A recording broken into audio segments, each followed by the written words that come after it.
গুরু গুরু নুন বন্ধুগণ, কেমন আছো তোমরা? আশা করছি তোমরা সবাই ভালো আছো। আর তোমাদের ভালোবাসায় আমি সর্বানীয় অনেকটা ভালো আছি। সাজন গোজন কমপ্লিট। এখন যাব হুশ করে ট্রেন ধরতে। ট্রেন ধরে কোথায় যাব? নিজের বাড়ি। মজা ভারী। দেবাগ্নির এখনো পরীক্ষা হয়নি, এর জন্য একটু সমস্যা হচ্ছে যে পরীক্ষা হয়নি, যাব কিন্তু যেতেই হবে। কারণ হচ্ছে ইতু পুজো করি, আর ইতু পুজোটা না ছাড়তে নেই। ছাড়লে মনের ব্যাপার কি, সত্যিই ঠাকুরের মাহাত্ম্য জানি না, কিছু না কিছু আমার ক্ষতি হয়। এর জন্য আমি ইতু পুজোটা ছাড়তে চাই না। বই খাতাপত্র সব লোটা কম্বল নিয়ে নিয়েছি। হাম ভি রেডি হো গেও, এখন চলো যা যাক। আর এই দেখো, একদিনের ঝটিকা সফরে যাব। কত বড় একটা ভারী ব্যাগ হয়েছে। এই হচ্ছে শীতকালের কামাল, প্রচুর ভারী ব্যাগ। লাইটিং ছাইটিং সব অফ করি। চলো, আমাকে আর দেখা যাবে না, বাইরে গিয়ে কথা হচ্ছে, ঠিক আছে? নৈহাটি এসে না, মানে ট্রেনটা নৈহাটিতে অনেকক্ষণ দাঁড়ায়। আর দেখো নৈহাটিতে কত বড় একটা ফ্ল্যাগ লাগিয়েছে, এত সুন্দর লাগে না? দেবাগ্নি দেখে খুব খুশি। আমি একটুখানি ভিডিও করে নিলাম। আর দেখো লেডিসে উঠেছি, লেডিসে সত্যি হরেক রকম ব্যাপার হয়, তাই না? এই যে চলে এসেছি বাড়িতে, আর এসে দেখো সোয়েটারটা পরে ফেলাইছি। আর এই সোয়েটারটা না আমার সেই ক্লাস 6-এর সোয়েটার, এখনো পরতেছি। আর এই বাড়ি এসে মায়ের হাতের গরম গরম ভাত, আর তার সাথে বাঁধাকপি আর চিকেন কষা, আর রোদ্দুরে পিঠ দিয়ে বসা, এর আমেজই আলাদা। আমরা বাইরে খাচ্ছি, এটা অ্যাকচুয়াল বাইরে না, এখানে আগে আমাদের ঘর ছিল যেটা ভাঙা হয়ে গেছে। তো এখনো সেইটা আছে, বেশ পরিষ্কারই জায়গা, বেশ পিকনিক পিকনিক ফিল হচ্ছে। মেয়েকে আগে খাইয়ে নিলাম, এবার খাবো হচ্ছে আমি। ব্যাস, আজকে ভাতই খেলাম, কিন্তু ডায়েট মেনটেন করে, ওই এক মুঠো ভাত আর একটু চিকেন। গুড গুড মর্নিং বন্ধুগণ, আর্লি ইন দ্য মর্নিং, একেবারে ঠান্ডা ঠান্ডা কুল কুল অবস্থাতেই স্নান করে নিলাম। এখানে ঠান্ডাটা না একটু বেশি, জানো তো? ওখান থেকে যেহেতু চারিদিকে দেখছো না ফাঁকা, তারপরে হচ্ছে আমাদের যেহেতু টালির ঘর, তারপরে নদিয়াতে একটু ঠান্ডা বেশি 24 পরগনার থেকে। তো চলো তোমাদের ঘরটা একটু দেখে দিই, ঠিক আছে? এই দেখো পিলারটা উঠেছে, আর তোমাদের ওই পর্যন্ত দেখিয়েছিলাম, ওই যে ওই ঢালাইটা পর্যন্ত, তারপরে এইটুকু পর্যন্ত হয়েছে। হয়ে ব্যাস দিদিমণির টাকা শেষ, দিদিমণি আবার টাকা দেবেন, তারপরে আবার হবে, ঠিক আছে? তো চলো ঘরে যাই, গিয়ে মেয়েটাকে পড়াবো।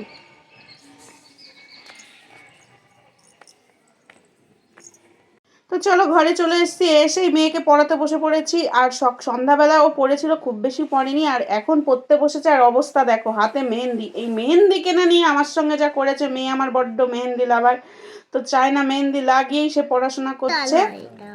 এটা তোর খুব প্রিয় বল? দাদাই বাড়ির টিফিন সকালবেলা, হ্যাঁ? দিদুন রুটি করে দিল, সেটাও হলো না, এটাই খেতে হবে? এটাই না, খাও। সাথে সাথে লিখে নাও, লিখে নাও, লিখে নাও, ঝপঝপ লিখে নাও, বাদ বাকিটা লিখে নাও। আমি খাইয়ে দিচ্ছি, হ্যাঁ?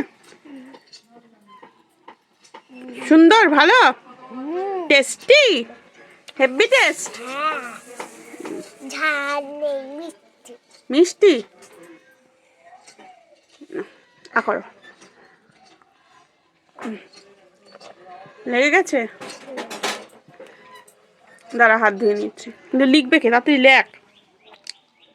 হ্যাঁ, নিরামিষ এগুলো, একদম মিষ্টির দোকানের। নাও পড়িং দা আলতা অ্যান্ড সাজিং দা গৃহলক্ষ্মী, তারপরে করিং দা পুজো। তো চলো রোদ্দুরে বসে বসে আলতাটা পরে দিচ্ছি। আর এখনকার আলতার রং দেখেছো? একেবারে মানে কি বলবো, লাইট টমেটো কালার একদম। আলতা একটু ডিপ কালার না হলে ভালো লাগে না। মাঝে মধ্যে পরি ওই পুজোর উপোস টুপোস করলে, বৃহস্পতিবারটা রেগুলার তো পরি না, কিন্তু তবুও বেশ 2-3 দিন যদি পায়ে রং না থাকে, তাহলে আর আলতা পরে কি লাভ বলো? তো চলো আলতা টালতা পরে নিয়ে আবার শাড়ি পরতে হবে। সব জায়গায় আবার জাতীয় ড্রেস নাইটি চলে না, সেখানে আবার একটু শাড়ি লাগে। যার যেটা ইউনিফর্ম, তাই না? পুজোর ইউনিফর্ম হচ্ছে শাড়ি, শাড়ি না পরলে ঠাকুর আবার পাপ দেবে।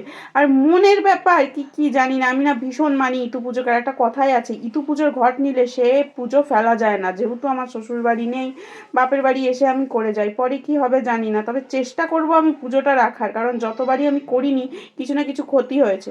দেখো শাড়ি টাড়ি পরে নিয়েছি, মায়ের শাড়ি পরে নিয়েছি, মা মায়ের কত শাড়ি সব পরে রয়েছে, জানো তো, পরতে পারে না তো এখন, ওই আমি এলে পরি। চলো আমাদের ঠাকুর ঘরটাও একটু দেখিয়ে দিলাম, মায়ের রূপ তোমরা একটু দর্শন করো। ঘরে পুজো কাকির দেওয়া হয়ে গেছে, এবার আমরা ওদিকে গোছাতে যাব। আর পুরোটাই ওভার ভয়েস করে দিলাম, তার কারণ চারপাশে করে বলিউড ঝাঁকানাকা করে বাজতেছে। তো চলো এবার দুব্বোটা বেছে নিই, 21টা করে মোট 4টে 21 বাজতে হবে। এই পুজোর একটা জিনিস কি বলতো, ভীষণ নিয়ম, খুঁটিনাটি। আর যেহেতু আমাদের হচ্ছে চলন ঘট, মানে যেটা মেন ইতু পুজোয় যে ব্রত কথায় আছে, প্রথম দিন যেটা মানে শেষের দিনই করে আমাদের ওই মাসের প্রত্যেক মাস, মানে এক মাসে যে প্রত্যেক রবিবারে হয় না ইতুতে জল দিতে হয় ইতুর ঘটে, সেটা কিন্তু আমাদের নেই। তো চলো জল ঘটের মতন বসে পড়েছে, এত ঠান্ডা লাগতেছে কি আর কমবো, মনে হচ্ছে হাড়টা সব কাঁপে গেল। আমাদের নদীয়ার ঠান্ডা যেন একটু বেশি, 24 পরগনা থেকে চলে আইসি তো, আর ঠান্ডাটা আমার যা লাগতেছে। আর তার পাশেই আছে বুড়িগঙ্গাও আমাকে দাপট মারছে, বুঝেছো, আমাকে একদম জব্দ করে দিচ্ছে, নিতেই আমার একটু ঠান্ডা বেশি। তারপরে দেখো এই মুঠো করা হয়ে গেছে, 21টা মুঠো হবে, কিন্তু এই মোটা মুঠোর মধ্যে কি আছে জানো, 21টা করে চাল আছে, যেটা মেন, সেটা খেতেই হবে। এই দেখো আমাদের ঘট সাজানো হয়ে গেছে সব। আর এই ঘটে মেন হচ্ছে এই দিতে হয় নল বলে এটাকে, এই নলটা মেন দিতে হয়। কাকি দেখছি এইবার দিয়েছে কলমিলতা, আমরা কিন্তু কলমিলতা দিতাম না, মানে ঠাকুমা যেরকম শিখিয়েছিল শুধু নল, সর্ষের ফুল আর ধানের শীষ দিতাম। চলো একটু আরতি করে নিই, মোমবাতি জ্বালিয়ে একটু ভালো করে আরতি করে নিলাম, ধূপকাঠিও দেখিয়ে নেব। আর পুরোপুরি সব সাজানো হয়ে গেছে, শুধু এখন গুড়টা দেওয়া বাকি আছে। নতুন গুড় দিতে হয়, চালের গুঁড়ো দিয়ে 21টা মুঠো বানাতে হয়। এই মুঠোটাই হচ্ছে মেন প্রসাদ, এটা খেয়েই উপোস ভাঙতে হয়, আর এটাই সারাদিন খেয়ে থাকতে হয়, এটাই নিয়ম। তো চলো মন দিয়ে ঠাকুরকে ডাকি। আমি কিছু না কিছু পেয়েছি জানো তো, খুব বড় জিনিস চাইনি, ছোট জিনিস চেয়েছি, তবে বড় জিনিস একটা পেয়েছি, সেটা হচ্ছে আমার দেবাগ্নি। ইটু পুজো করার পরেই আমার প্রথমে সমস্যা ছিল, একবার মিসক্যারেজ হয়ে গেছে, তোমরা অনেকেই জানো। তারপরে না ইটু পুজো করার পরেই কিন্তু দেবাগ্নি আসে। তো চলো পুজোয় আমরা বসে পড়েছি, ঘটও স্থাপন করা হয়ে গেছে, যেটা মেন ঘট। আজকেই এটা বিসর্জন চলে যাবে, আজকেই পুজো, আজকেই বিসর্জন দিয়ে দিতে হয়, কারণ সূর্য মানে যখন সূর্য ওঠে আর কি, তখন রাখতে নেই, এর জন্য আজকেই চলে যাবে। এবার মন দিয়ে পুজো করি, তোমরাও দেখতে থাকো।